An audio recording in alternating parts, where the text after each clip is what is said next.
Fernando Beltran, another unanimous decision at Rama. Then your fifth straight title defense was against Cafrino Dario Lobardo. This guy's from Argentina. He was 18-0 heading in, but you stopped him in the 10th round. At that point, you're 28-0. Tell us about where you're at in this point in your career. Well, this was my first fight without Chris Johnson. Me and Chris had a falling out. Well, Chris and Alan actually had the falling out. And for me to continue my rumble at Rama, they said Chris couldn't be a part of my team. So I moved to Montreal. I started training with Stefan LaRouche, who's a world-renowned trainer. I was training with Lucien Boutte, who was also an IBF world champion at the time. So, I mean, I was in great company. I was with the greatest trainer, one of the greatest trainers on the planet, and Stefan LaRouche. And yeah, this was, this guy was undefeated. He was a former Olympian from Argentina. He wasn't a massive threat to me, but we're setting up for the unification versus Caballero.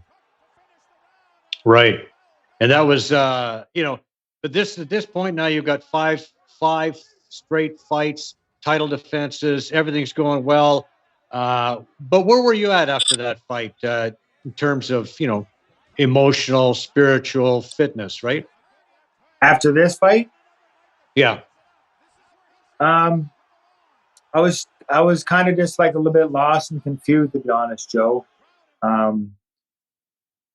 Me and Chris had such a good thing that no human can understand, no businessman, no promoter, no manager. They don't understand that sort of chemistry that me and Chris had and the confidence that came with the relationship that we had. And if you've seen any of me and Chris's fights, we didn't get touched. No one came close to us. But that confidence was broken and shook when I wasn't allowed to keep training with Chris. And I mean, I felt that my world was kind of starting to spiral just a little bit. I mean, I wasn't with Chris anymore. My wife was my fiance at the time was pregnant with my first kid. The drugs were getting heavy. I was getting more popular.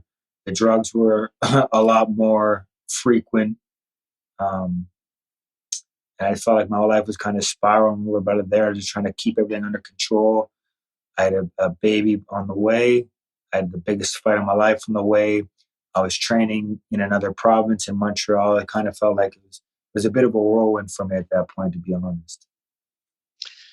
Yeah, and then the unification bout with Celestino Caballero, the WBA champ, who 5'11", massive reach advantage, very